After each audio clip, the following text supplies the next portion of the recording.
Boxing Lowdown, and welcome to episode 9 of the TBL podcast. And once again, I'm delighted to be joined by my father, Mr. Laurie from AFTV.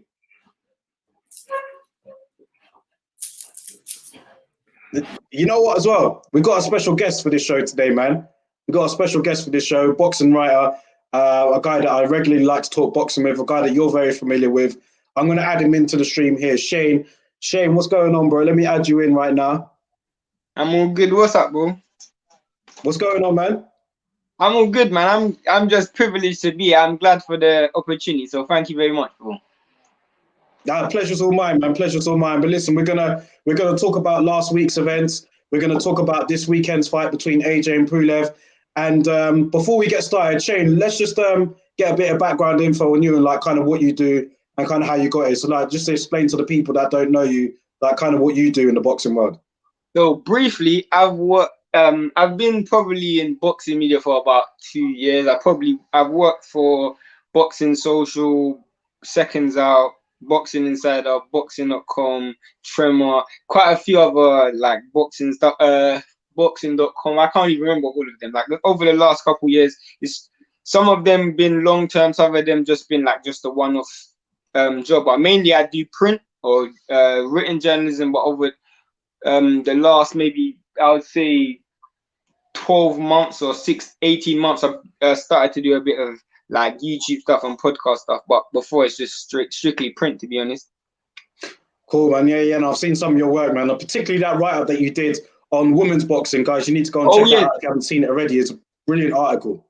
That was recently. That was on Pugilist magazine. Now Pugilists are normally a magazine that they actually do print. Like if you want to buy it, they issue it to your house and stuff like that. But due to COVID, I feel like there was some technical stuff. They got me in for 1 week, and I have to give a shout out to Daryl for that, because Daryl actually gave me the story, because they came to me and asked me if I could do a story, and I was a bit 50-50 because when it comes to women's boxing, I'm not so knowledgeable. But Daryl gave me the storyline, and it was about basically women and pound for pound, and whether women should be in the male pound for pound list. So I'm glad that I have to give you a shout out for that one. Thanks. Yeah, no problem, bro. No problem, man. It's a very good article as well. So respect for that. And I know that you and my dad have gone back and forth quite a bit in the past. So I'm looking forward to quite an entertaining podcast today.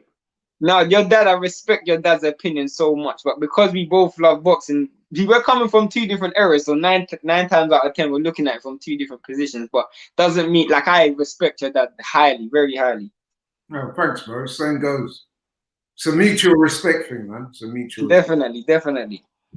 Well, listen, man, no further ado. Let's just get straight into it, man. Last weekend, we had two big fights over here.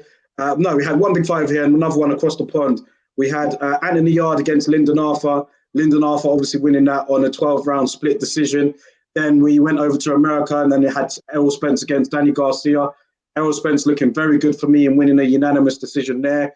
Let's kick off with Anthony Yarde and Lyndon Arthur. Now, before this particular fight, the prediction that I had, I thought that it was going to be a difficult fight for Yarde, but I thought that he'd come through it. I hold my hands up. I got that one wrong. And you know what? It's becoming a regular thing. I'm getting quite a few of my predictions wrong. I predicted that Yarde would win by his mid-round stoppage. And Laurie, I think it's the same for you as well. Yep. Shane, how did you see that fight going in? Before, obviously, the going outcome, what did you predict? Going in, I thought Yarde would stop him. I thought Yarde would stop him as well. I'd be lying if I didn't think he would win. I thought he was going to win, to be honest. Yeah. And Laurie, obviously, we both predicted, didn't we? We both predicted Anthony Yarde to win, but we knew the threat that Lyndon Arthur posed. And so it showed, man. I mean, he displayed a great jab, as we knew that he would do. And, it was a split decision win, but one that I thought he deserved, man. I mean, it was a close fight, but Lyndon Arthur ended up taking it on the cards. How did you see the fight, and what was your assessment of it? Are you talking to me? Yeah, yeah. Right, okay, yeah. So, as you said earlier, going into the fight, I had Yarde as the favourite to win, but as we spoke on your show last week, I said it would be a difficult night for him. And so it proved, because obviously Lyndon's a very good technical fighter, very good amateur experience, and he's got an excellent coach in Pat Barrett. So those combinations told me it was going to be a difficult night for Anthony Yarde. With regards to the fight, I actually scored it, being the kind of boxing nut that I am. I scored it as I watched the fight each round. And when I tallied my points at the end, I had it 1-1-5, 1-1-5, a draw. But I can well see why they gave it to Lyndon, because to be honest with you, man, out of the two, he imposed his game more on Anthony than Anthony did on him. Although Anthony was coming forward, he wasn't landing many effective shots. He wasn't busy enough. And I have no problem with Lyndon being declared the winner, to be honest. I think Anthony didn't throw enough punches. There wasn't enough urgency in his work. And it's a shame, really, because, I mean, I have to put my cards on the table and declare an interest. I do talk to Anthony, Yarde and Tunde. So, you know, I wouldn't say they're good friends, but you know, we're friends up to a point. But I have to keep it 100, man. So I was a bit disappointed with his performance. I think he could have done better. In short, he just didn't do enough to get the win. I hear that. Shane, what was your thoughts about it? What was your assessment of the fight? I didn't score it. I definitely didn't score it, because when I watched the fight the first time, I was more in a position of, let me see what happens. When I watch Yarde fights, he normally displays a high level of skill. So I tried to watch the fight the first time, and I just watch it as a neutral, as a fan, unless I'm actually at the fight working.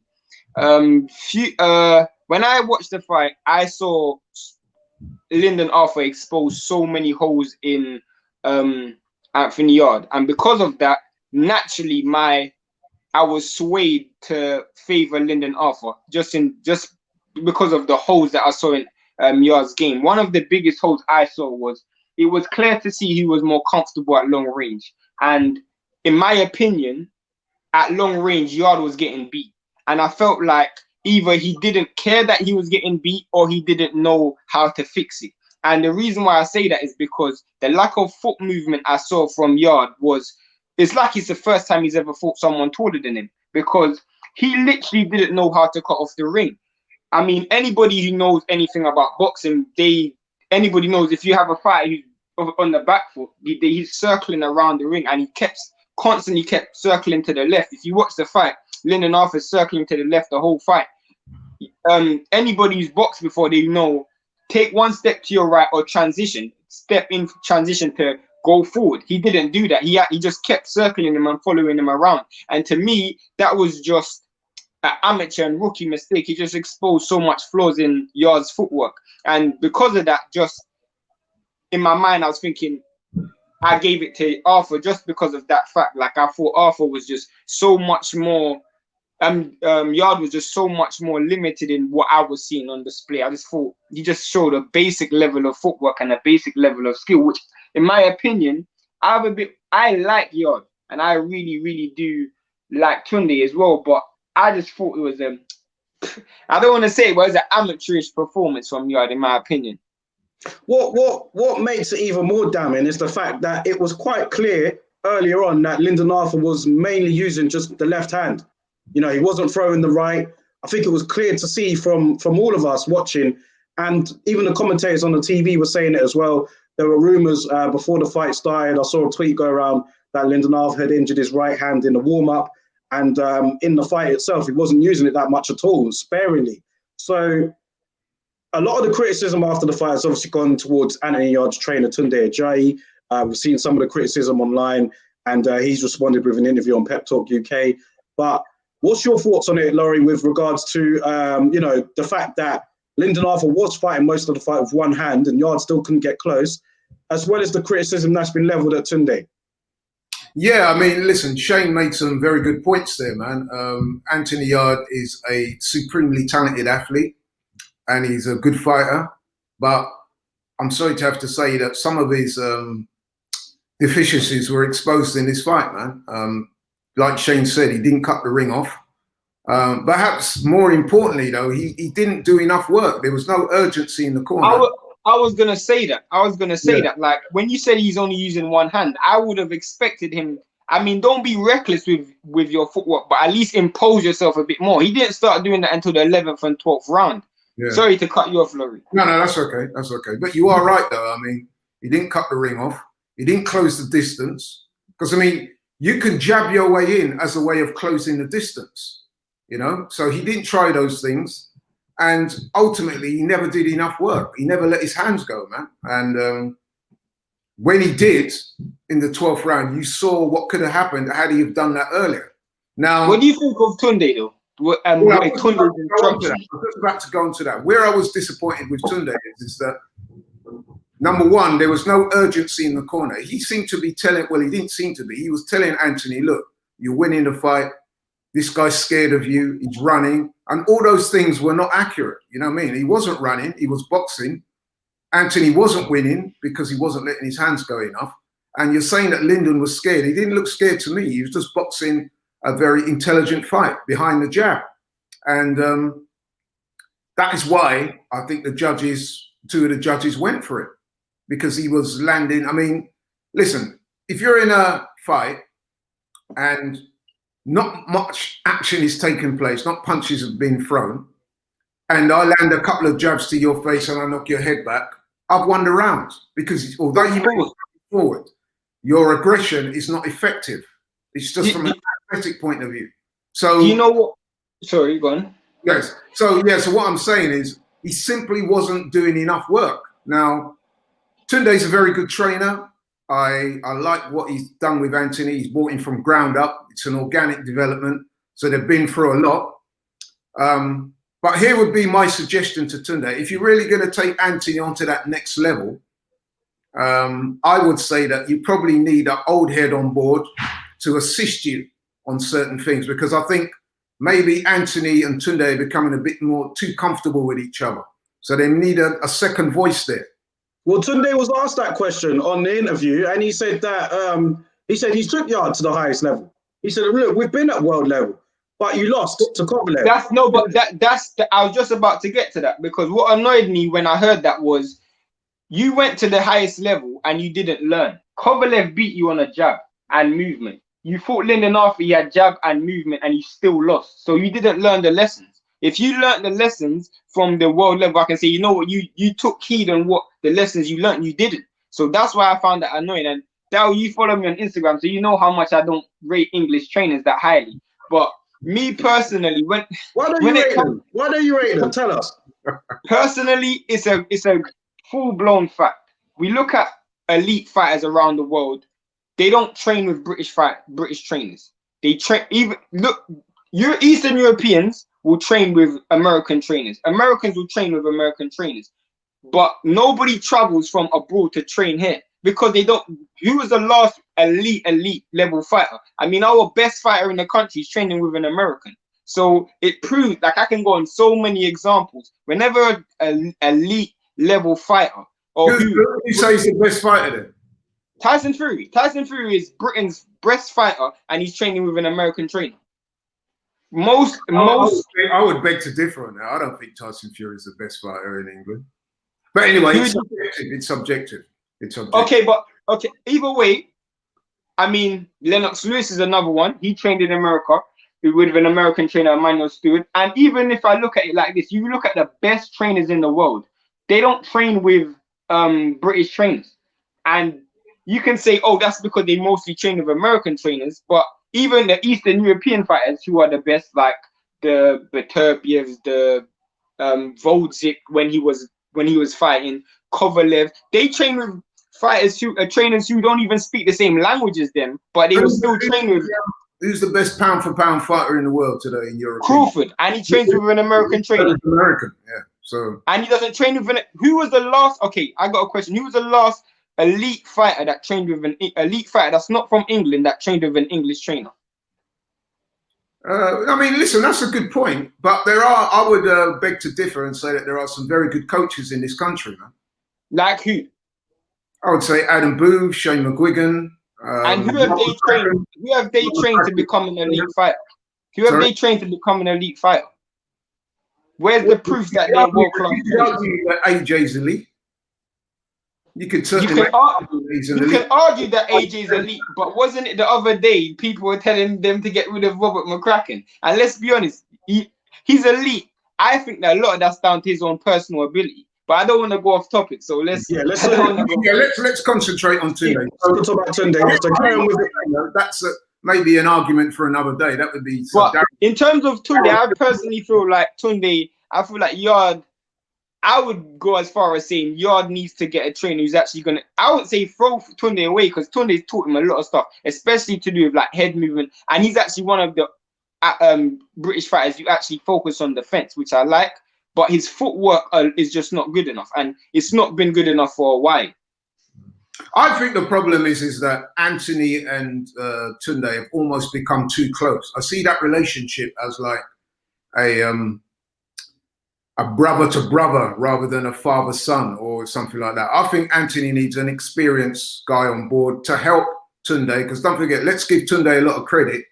He's developed the project from ground up. There's not many, if you look in boxing today, and this is an argument that me and Daryl discussed, I think yesterday, we was talking about, there's not too many coaches in boxing at the moment that have developed fighters from the ground up. They've either, fighters have gone through different coaches and landed. That's a good point. That's a good point. So I respect what Tunde's doing. I mean, Anthony came to him with very limited amateur experience, and he's developed this guy, and they've caught the attention of the boxing world and beyond. And he's positioned himself in a certain place in boxing, and he's done really well so far. But I think if they're to step up to that next level, he needs to bring an experienced, wise head on board that can help him with what he's trying to do. Because Tunde likes to fashion himself in his own way. You know what I mean? They're developing their own project. And I get that. I just think that a little more experience on board would help Anthony, you know what I mean? Especially in situations, because I have to say that I was a bit disappointed in Tunde in the corner work. Because as I said, I thought he was giving him the incorrect advice. He wasn't winning the fight. And if he wasn't winning that clearly that you could take your foot off the gas and make it appear to him that he was doing everything well, because he certainly wasn't. I know Anthony can box better than that. I know, as much as I respect Lyndon, I think that Anthony could have won that fight. And that showed by what you saw in the 12th round. When he did let his hands go, it looked to me that Yarde was preserving his stamina for sure. That's one thing I think he took from the Kovalev fight. He was preserving his stamina, and he kind of let it all hang out in the 12th. It was just too late. But according to him, in his head, he thought he had enough. Can I ask you a question, though? But with respect to Anthony, that was because the coach, the man you trust the most in boxing, the man that you are with every day, guiding your career, he's saying to you round after round, yeah, you're winning. Yeah, you're winning. The guy's scared. He's backing up. He don't want to know.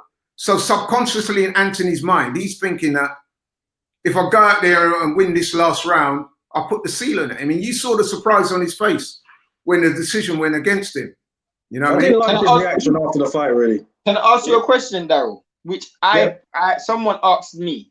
Someone asked me, what do I think of? Because in that fight, we saw this was probably his toughest fight outside of the Kovalev fight. But what everybody was talking about was, do you remember how the level of competition he had before the Kovalev fight? And people were saying it wasn't a high level of competition. Do you think that his team's always been aware of his flaws and they were afraid to put him in with tougher competition from before, and they knew something like this was going to happen earlier?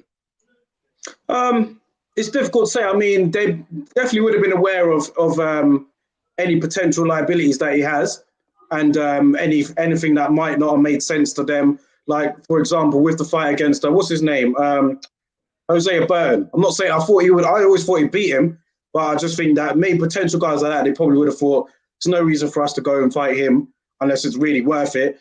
The risk is bigger than the reward, and we'll go this direction. Maybe there were some fights like that, but yeah, I mean, just some of the basics were exposed, I think, over the weekend. And I think that's something that they should have been working on, particularly after the Kovalev fight. Like you said earlier, I would have thought that he would have learned quite a bit from that.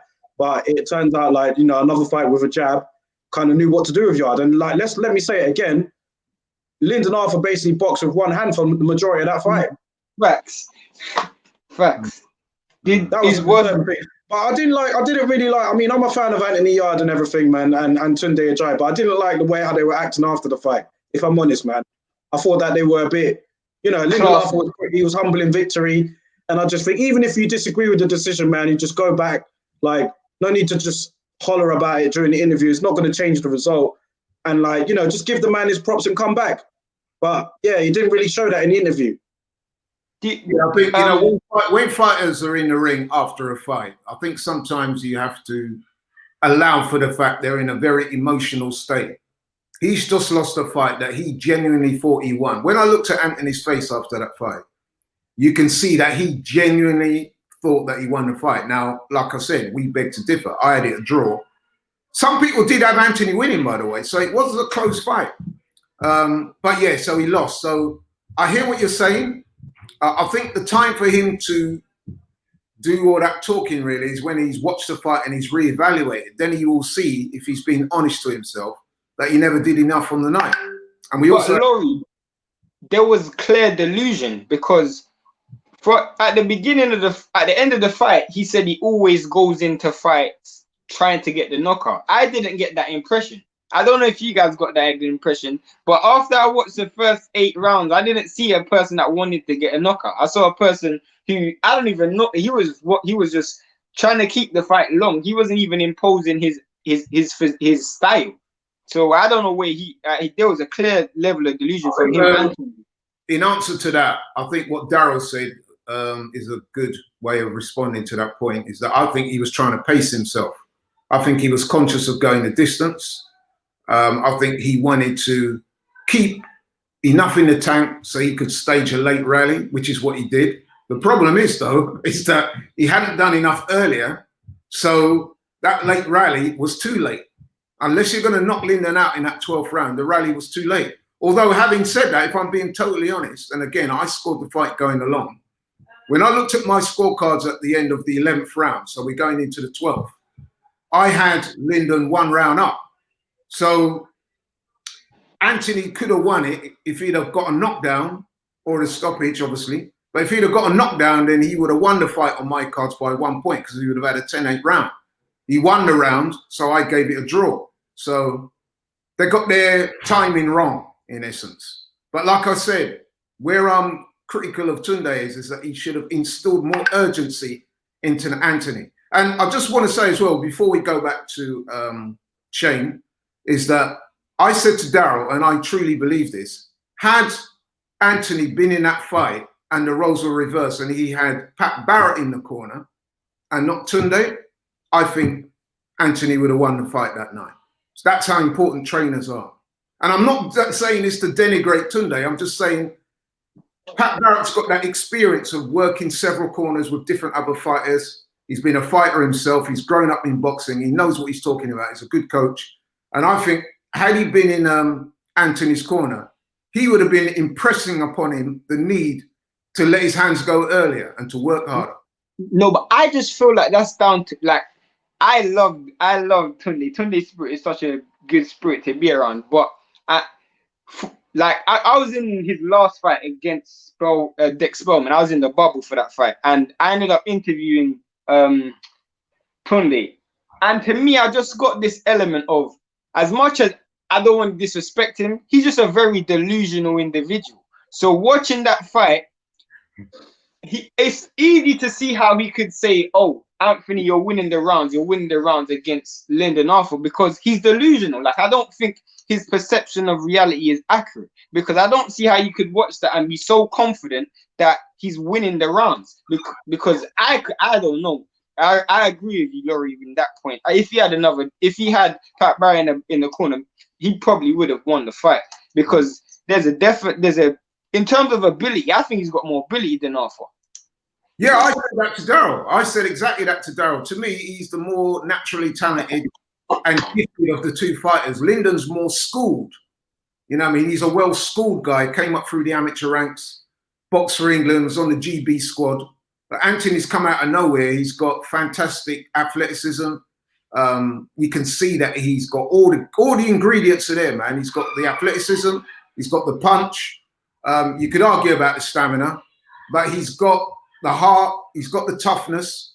You know what I mean? He's got good head movement. I like his head movement. He's got very good head. Hold on, guys. Hold on. We've been speaking for 24 minutes now, and we haven't even spoke about the winner. We've only spoke about Anthony Yarde, Tunde Ajayi, and this is something that Lyndon Arthur said. He tweeted it out yesterday or the day before. He's like, "Yo, man, why is no one talking about me?" Why is no one I talking apologize. about I Joe Joyce? sincerely apologize. I All the apologize. feedback is about, Daniel Dubois or like Anthony Yarde, but like what? Let's talk about Lyndon Arthur, man. What could be next for him? No, listen, I said he's very well schooled. I said he come up through the amateur program. I've said that he was on the GB squad. I've said he's a good technical fighter with good fundamentals. I also said on the show last week that it was going to be a very close fight or a very competitive fight. So I've never overlooked him. The one thing I would say about Lyndon, though, is that he's a good fighter, yeah? But the one thing he needs to do, in my opinion, and again, it's not a criticism, it's just my observation, is that he doesn't promote himself very well. So he's a naturally introverted guy, which means he's not totally comfortable in front of the camera. So didn't we get onto Bob Arum about that a couple of weeks ago? Didn't we get onto Bob Arum about that? That's true. Yes, you did. No, but Lyndon speaks even less than Terence Crawford, way less, in fact. That's a fact. Because after the fight, after winning, he was still after beating Anthony Yarde, you're supposed to have a certain level of enthusiasm. He looked like he lost. I don't know. Like I know exactly what Laurie's talking about. He doesn't promote himself very well, and saying things like "it is what it is," "it is what it is." You listen, bro, that is not going to sell you. You know what I mean? So I would like to see Lyndon talk a bit more when you're being interviewed. Take the hood off your head, man. Let the people see you. You know what I mean? Connect with the fans. I'm not saying you should adopt some personality that is not really you. I'm just saying that work within yourself and get your name out there because you're a very good fighter. The people want to, you know what I mean, see what you got. But I personally want to see isn't he? He doesn't say a whole lot. And when he does say something, he tends to just say, it is what it is. No, I don't want to know it is what it is. I want to know about you, the man, you, the fighter. I want to see Lyndon Arthur run it back with Yarde. I'll be honest. I want to see him run it back. Well, you know what? I'm glad you brought that up because I was going to mention that later. This whole talk of rematch, if I'm Lyndon Arthur and Pat Barrett, why would you want a rematch of Anthony Yarde? I mean, you've beaten him. You're the champion. I don't believe in rematches for the sake of rematches. You've beaten Anthony Yarde. Yes, it was a fairly close fight, but you've prevailed. For me, if I'm Pat Barrett and Pat Barrett's his manager and his coach, I'm looking at other challenges, man. New horizons. I'm thinking, let's see if we can get a European title shot. With the proliferation of world titles around now, he might even get a world title shot. I mean, Anthony got a world title shot against Kovalev and he hadn't even won a meaningful title. So you've got the Commonwealth, try and get a European shot. I mean, last word to you, Shane, before we move on. Sorry, go on. Last word to you before we move on. Yeah, I was just agreeing with Laurie in the fact that he definitely could get a world title shot or European title shot, definitely, because I mean, when you're looking at the dynamics of the division right now, it's not like it's an active division. Most of the champions haven't even fought this year, so it's definitely a possibility, to be honest. But yeah, I was only agreeing. Yeah, very good division light heavyweight, man, both domestically and on world level. So there are plenty of options out there for Lyndon Arthur. But let's talk about the other fight that happened across the pond last week. Errol Spence Jr. against Danny Garcia. Now, Errol Spence, obviously, as we knew, questions going into that fight were how was he going to be after that horrific car crash that he suffered last year? For me, man, he looked as good as ever. You know, I mean, he went in there and he kind of put a beating on Danny Garcia for a little while, man. He did really well. And Danny Garcia held it up, as I knew he would. Very strong, very tough. I think his toughness is underrated. And Errol Spence Jr. put on a great performance, winning a unanimous decision, winning pretty comfortably on the cards. I thought that towards the end, he was lagging a little bit. Maybe that was due to the inactivity and due to the fact that he wasn't going to be 100%. But all in all, man, very good performance. Sets himself up nicely for next year. Laurie, what was your thoughts on that performance? Yeah, I agree with much of what you said there, man. I thought it was an excellent performance because going into this fight, man, I mean, to me, it was quite a dangerous fight for him because, like you said, the inactivity, we didn't know how much the injuries that he had as a result of the car crash might play out in the fight.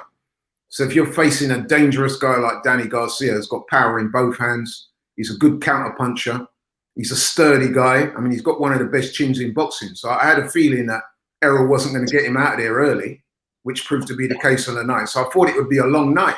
So it was a potentially difficult task that he made look pretty easy at times. I mean, he won the first 7-8 rounds clearly. In fact, in the 7th round, I think it was, he went through a little spell in that round where I was thinking, boy, he might even get Danny out of there. Yeah. To be fair to Danny, man, he's got one of the best chins in boxing. He took the shots and he had a little rally, man. I think he won a couple of rounds. I think it was either 9 or 10 or 10 or 11. And he was competitive. So, yeah, to sum up, excellent performance against a very good opponent, especially coming back to the ring for the first time in how long. So, yeah, man, excellent. Shay, what was your thoughts on that, on the performance?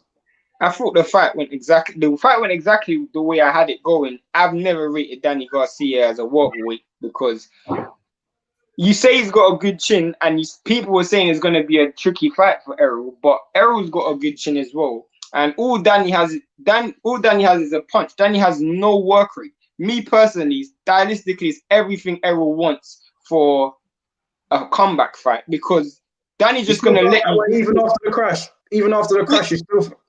Yeah, Danny's gonna let you dictate the pace of the fight. All he's looking for is singles. All he does is throw singles. He might throw the odd 1-2, but he doesn't. If the energy he showed in the 12th round, he should have shown that from the beginning, but he never does. In the Sean Porter fight, in the Furman fight, he always does that, looking for singles, and it annoys me because I remember when he was at 140, and he was one of my favorite fighters at 140. But when he moved up to 147, his work rate just dipped like. He's always looking for a single, and I just find that annoying. Like he's always someone who put his hands up looking for the one single count. Against Errol Errol's too good to let someone like that beat him. I knew he was gonna win. I was actually surprised that Danny Garcia even won one round because I don't really rate him that highly at 147. I'll be honest. I think if you rate him at 147, unfair to Danny there. Because he doesn't have high output. He doesn't have high output. What he does have is very good timing. So if you look at a lot of them, if you look at the Morales knockout, if you look at the Danny Garcia knockout, 2 by way of example, those were guys that were attacking him, and he's timed his counterpunch perfectly and knocked them out. You know what I mean? So he doesn't. With a single, that's my point. He's always looking for a single against Errol, who's a very good fighter. He's way too. One thing Errol's not going to lose from a car crash is his intelligence. He's always going to have that ring IQ. Whether you're 50 or you're 50 or you're 35 or 25, if you have the ring IQ, you have it. A car crash isn't going to let that go. So what I wanted to see him test was see how his engine is, because being out of the ring, your engine can be something is probably the first thing to go, and your ring rust. How good are you at understanding distance? If you're just putting the high guard up, you're not really testing anything other than, you're not even testing anything. No, but he did catch Errol quite a few times because Errol, to be fair, his defense is not the greatest either. So Errol Spence is a very committed, aggressive fighter, which is not often you see that in a southpaw. He's not a counter puncher. He likes to come forward and he likes to go to the body. Now, when you do that, you leave yourself at risk at being countered, which is what Danny Garcia is good at. And the reason why I had some reservations going into this fight is because, like I said, Danny's a good counter puncher with good timing. He's got good power. And because he's got such a good chin, I knew that Errol wouldn't get him out of there. So obviously, while Danny's there, he's potentially dangerous. So that's why. And then, of course, with Errol, because of the injuries he's had, you don't know how he's going to react to getting hit with those small gloves. So I'm sure Angel said he wanted Danny to jump on him as well, didn't he?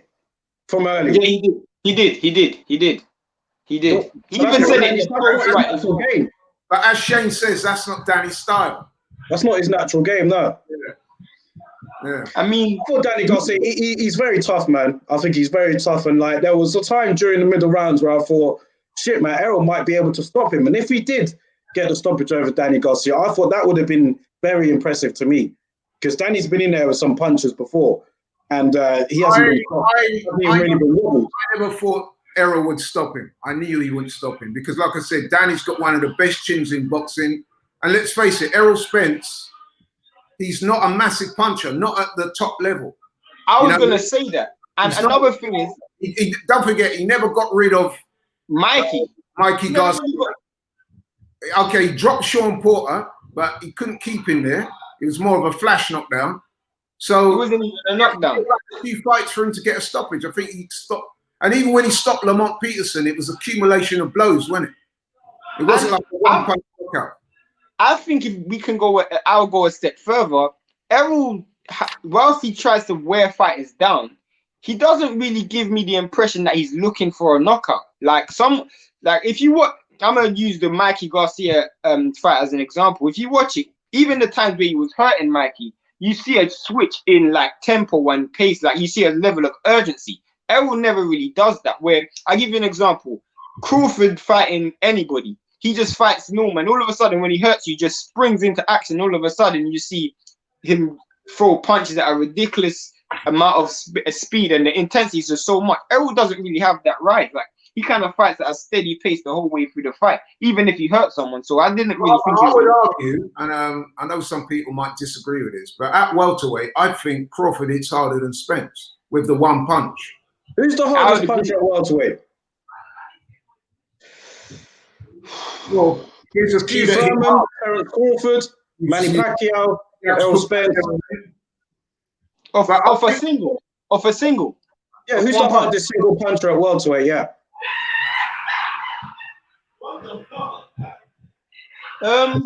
Danny's up there. Danny's definitely up there. Danny Garcia.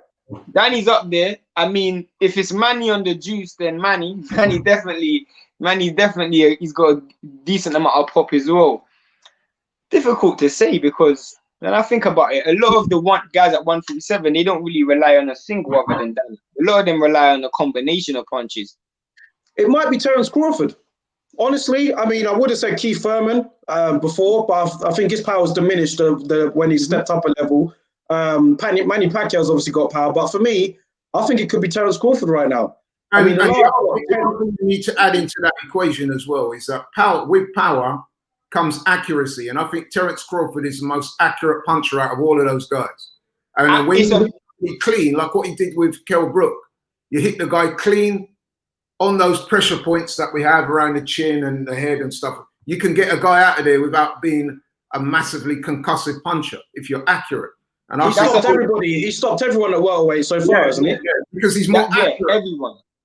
But it's a fact, Laurie, because if you look at this punching stats, he connects with 42% of his power punches, which is a tremendous stat, to be honest. And I know from boxing myself that if you're accurate with your punches and you can time people, you don't have to be the biggest heavy-handed guy to knock people out. I think with Crawford, that's what you're seeing. That's what he did to Kell Brook.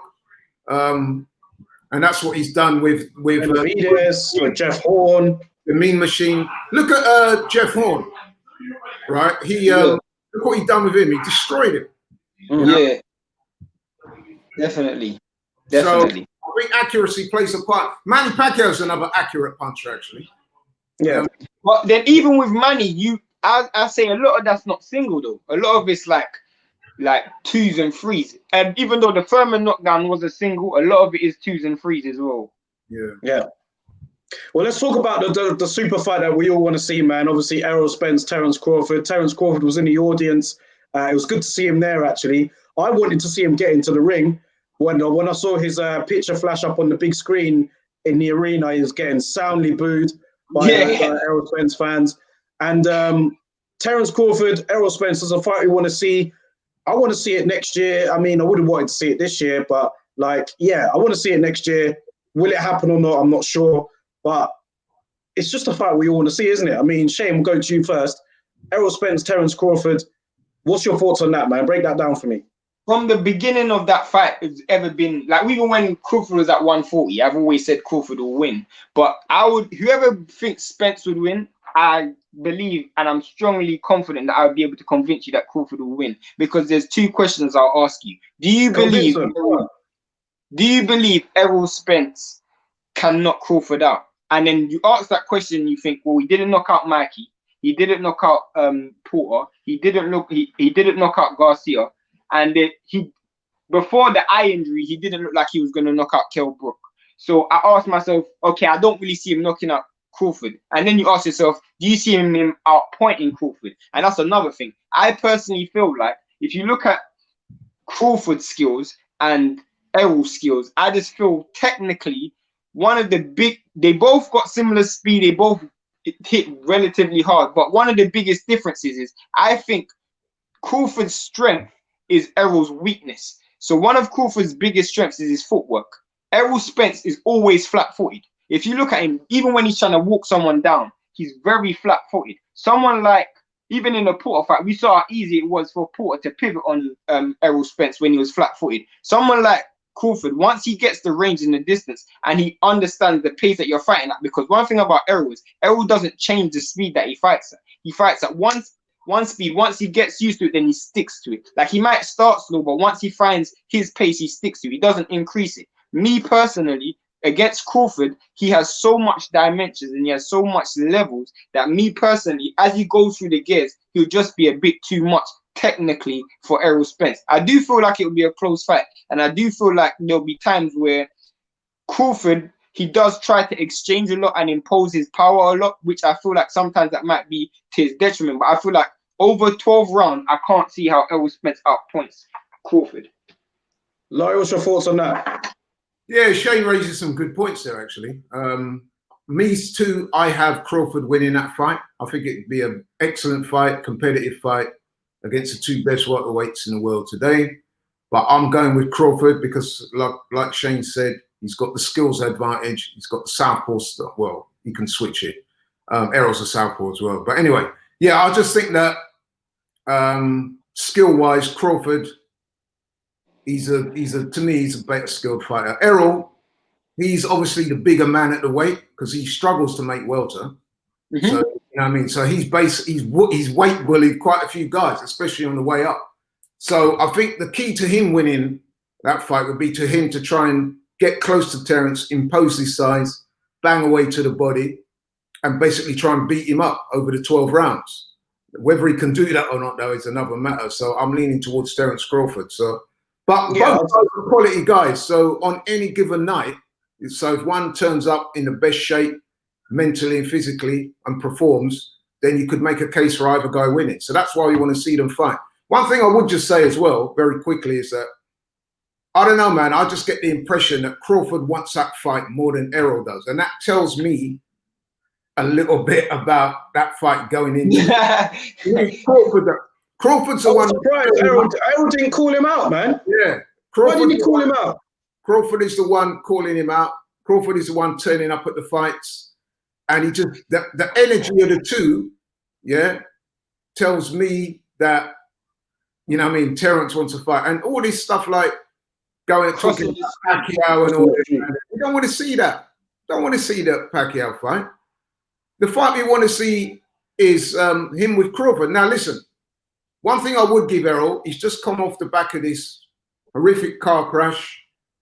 Then he was out for X amount of months. So he's been out a long time. He's had an excellent win now. So he deserves another tune-up fight, a recovery fight. Because, okay, you know what I mean? He worked the ring rust off. But obviously, I think he needs another fight just to get himself totally in the groove.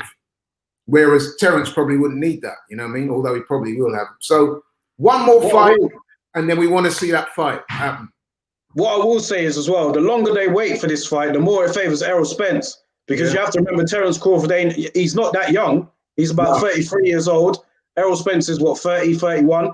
So I disagree with what you're going to say, though. I disagree with that. Why? Because age only matters the amount of miles you have on the clock. And let's be honest, how much intense fights has Crawford been in his career? How much intense? He doesn't have a lot of miles on the clock. You look at, I'll give you an example. He's shown a bit of vulnerability before. He showed it against the Meat. I know he looked destructive against Kell Brook, but in the fight before against Mean Machine, he was put down, even though it wasn't counted. And I mean, I do agree that Errol Spence, considering he's been through more wars, especially now, considering he's had the accident as well.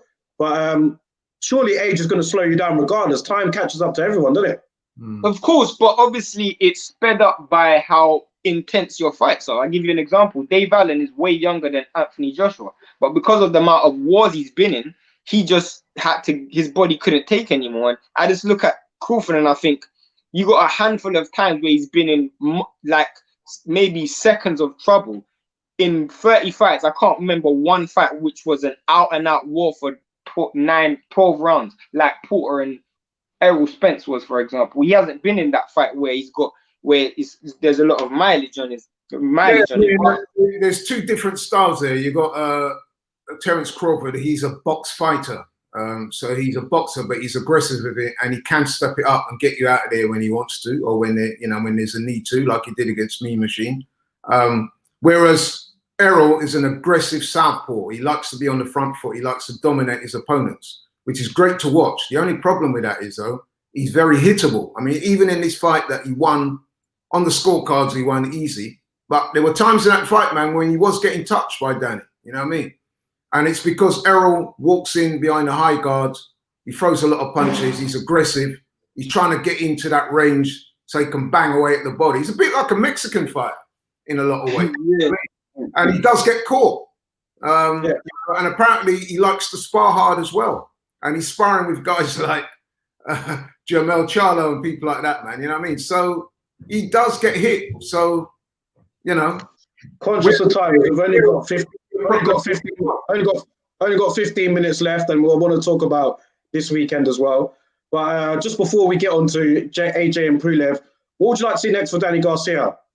Because when you think about at welterweight now, he's fought for the top. A lot of the three are probably out of the top five. You'd say there are three of them he fought. He's lost against all of them. What would you like to see next for him? What do you think he should do? About Danny, I think he's now officially gatekeeper territory, and that's no disrespect. Listen, man, the man's still got a career out there. I'll tell you one fight that I would like to see on the horizon for Danny, and it's like that derby.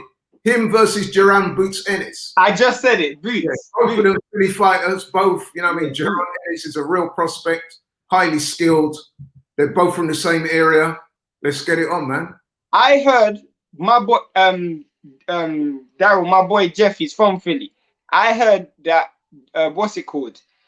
Boots and Garcia sparred before, and Boots gave him the work. I don't know how true that is, but I heard that Boots gave him the work in sparring, so. Wouldn't surprise me with his particular style. Yeah, let's move on anyway. Let's go into AJ Pulev. We've only got 13 minutes left, and I want to get this out of the way before the podcast ends. So, Anthony Joshua against Kubrat Pulev this weekend, defending his unified heavyweight titles. Obviously, this will be the next step. We're hoping until he fights Tyson Fury next year. I've always said from the beginning that I think that AJ does a number on Pulev. I don't know why. It's just my intuition. I've always thought that he'll do a number on him. Pulev is 39 years old. He's a very good fighter, has a good jab, has sound fundamentals. He's had a great amateur career. But I just think that this fight is kind of tailor-made for AJ. I think AJ knows what he needs to do. I think that he's going to go in there with a point to prove. He's I could see him stopping Pulev in about the 6th, 7th round. That's what I'm going for. I think that Pulev is a good fighter, but I think this is the right fight at the right time for AJ. Laurie, what's your thoughts on that? Yeah, I agree. Listen, man, AJ, younger, bigger, stronger, hits harder. Yeah. I think it's a very winnable fight for him. He can't afford to take his eye off the ball, though, because Pulev, this is his last chance at the big time. So he's going to come in there prepared. I've seen his shape. He looks in shape. He's talking confident. He looks quite relaxed, which is a good sign. So, yeah, he'll present problems. I mean, he gave Klitschko, he hit Klitschko with a couple of good shots before he got taken out in what I thought was one of Klitschko's better performances. So, yeah, man, he'll be a live opponent, but I fully expect AJ to maybe come for a few uncomfortable moments early, a bit like Povetkin. But, yeah, I reckon he'll stop him, like you said, 7, 8, 9. If Pulev is still there by that time, I'll be surprised, to be honest. Well, Shane, I've heard that you tend to like the Eastern European fighters, according to Laurie. So I want to hear your thoughts on it, man, with regards to AJ and Pulev. Are you siding with Pulev for this one? Pulev's getting washed. It's just very, very simple how I look at it. I feel like Pulev didn't even want to fight AJ I feel like he pulled out the fight 2 times before, and he knew that because he just wasn't good enough to beat AJ. And I don't feel like Father Time is on his side where he's going to get any better since then. I feel like he doesn't even believe he's gonna win. He's coming here for his last hurrah, as Laurie said. And to be fair, I feel like I saw the face-to-face today. I didn't know the size advantage for AJ was so much. Like his arms and his frame just look so much bigger than Pulev. One thing I realized against Pulev is there's times where he does jab and then he does try to make the fight boring and wrap up a lot. Against AJ, you can't do that. And the only safe distance is all the way out. And that's at long range. And AJ's got longer arms than him. So I feel like it's going to be very, very difficult for Pulev because his feet is slow, and if AJ just sticks it on him early, I can see AJ getting him out of there early within the first 5 rounds. I won't lie. You know what? That wouldn't surprise me either. And one thing I would comment: you said that he could have fought AJ before, and he appeared not to want to fight, and I agree with that. But you know what the difference is? The difference is that he saw what Andy Ruiz done to AJ, and he's probably thinking, if I get an opportunity, I can do that as well. So that's why I think his confidence level has gone up since then, to the point where he now sees that AJ may be a bit vulnerable if you hit him hard. So I think that's where he's seeing his chance. If he tries to adopt the Andy Ruiz style, I think he's getting knocked out in the first 3 rounds because he has no insight. I'm not saying he's going to adopt that style. I'm saying that he's going to think, as long as I stay in the fight, I'm going to have an opportunity to exploit Fair enough. I get that. So I think that's his game plan. Difference is, I think AJ's learned from this though. I think AJ's learned from the Ruiz fight. We saw that in the rematch. I think that he learned a lot from that loss to Ruiz last year. And I just think he knows the potential risk going up there against Pulev. And I think that, considering what's on the horizon next year for him, plus the fact that he's definitely heard people say that, he hasn't looked destructive in a while, even before the Andy Ruiz fight. He did knock out Povetkin, to be fair. But, there were a couple of fights before then against Parker, against Takam, where he kind of lost that aura where he was just knocking every man out. I think that this fight here, considering it's back home in the UK as well, I'll just see him wanting to put on a destructive performance. And I think Pulev's going to be a sitting duck, man. I think he will. I think AJ's agree. I think he's going to run him over. I just think he's going to run in there, run up in there, and say, okay, you got a jab. You can't throw the jab at close distance. And I'm going to just run there. I'm not so sure about. I don't think Rob McCracken will let AJ run in there and do that. I think he'll box behind the jab. He'll soften him up. A bit like what Klitschko did to Pulev. Klitschko had to endure an early storm. He got his jab going after a couple of rounds. He established his jab and he just started to break him down and then take him out. That's what the tactics will be tried. When did Klitschko get him out in 5 rounds, 6 rounds? How many rounds was it? 5. I feel like AJ's going to try his best to do it in shorter time than Klitschko. I'm going to be honest. Yeah, but remember, the last time he did that with Ruiz, you saw what happened, right? He was winning that fight. He ran in there, and what happened? You've got to show the guy that level of respect. I get that. Yeah. I get that, but Pulev doesn't possess those strengths. Let's be honest. Pulev don't possess those same level of strengths. He doesn't have an inside game. That's the problem. Like Pulev has zero inside game. Pulev's best chance of winning is going the distance. Whereas Andy Ruiz had the ability to knock AJ out, where I don't think Pulev does. Pulev does have a very good jab. I think AJ will have to be on guard from early, try not to lose the early rounds and let Pulev build up any confidence. I think that's an important thing as well. If Pulev's able to get behind that jab early. Like I said, I see AJ boxing behind the jab, a stiff jab, and basically trying to break Pulev down. And then when he sees the opportunity to take him out, he will try and take him out. But I just caution against him being too reckless because Pulev been around a lot, he's an experienced guy, and you don't want to give him any unnecessary opportunities to tag you on the chin. Because at that type of weight, with the power that these guys have, man, seriously, you don't have to land a Hail Mary to knock somebody out or to stagger them. So, and AJ don't have the best chin at heavyweight anyway, does he? So no, he doesn't. He doesn't. Yeah. So yeah, I'm going for Joshua 8 rounds. Yeah, I'm saying 6th, 7th round stoppage for me. Shane, what's your final prediction? I'll probably say 5 at the 5th round. I'll probably say round 5. Okay, AJ full house. Well, listen, man, we're going to wrap it up. But before we go, I just want to say that, Dad, your guy, Ashley Fearfane, he's fighting this weekend, isn't he? Against Sam Megan. Is this weekend, isn't it? Friday, apparently. Yeah. Yes, no, that's what I say. By the time this podcast drops out, I think it'll be just before the fight itself. But you know, you've trained with Fear Fame before, haven't you? You know him quite well. Yeah, I What's know your him thoughts? well. He's. This is kind of like the end of the road, though, isn't it? I can't see him beating Egan. No, he won't be. Listen, Ashley, enough credit to him. He was at the same amateur club as me, although he came later on. But I had met him through functions that was held at All Stars. So he's a former All Stars guy. So I always look out for guys like that. I wish him well. But if I'm being honest, if I'm keeping it all the way real, he should have retired, man. I mean, listen, he did a great thing of his career, actually, because he took himself off to America and learned the hard way. And he came up and he achieved a lot more than probably would have been expected in him had he stayed there. So in referencing what Shane was saying earlier about you need to get, you know, new experiences with new trainers, he is a living example of that. He's gone off to America. He's come up with American coaches and he's got the best out of his career. That being said, he's 40 years old. He's a career light welterweight.